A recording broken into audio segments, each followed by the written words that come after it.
Ready ஆயிடுச்சுப்பா.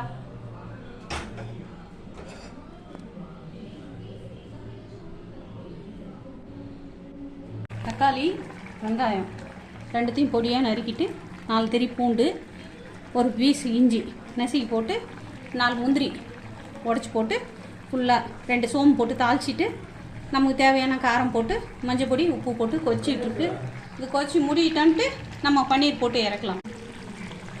கரெக்டாக அந்த தண்ணி சுண்டிடுச்சு பாருப்பா. இந்த பதம் வரும்போது நம்ம போட்டுக்கலாம்ப்பா. பன்னீர் கட் பண்ணி வச்சுருக்கோம், போட்டு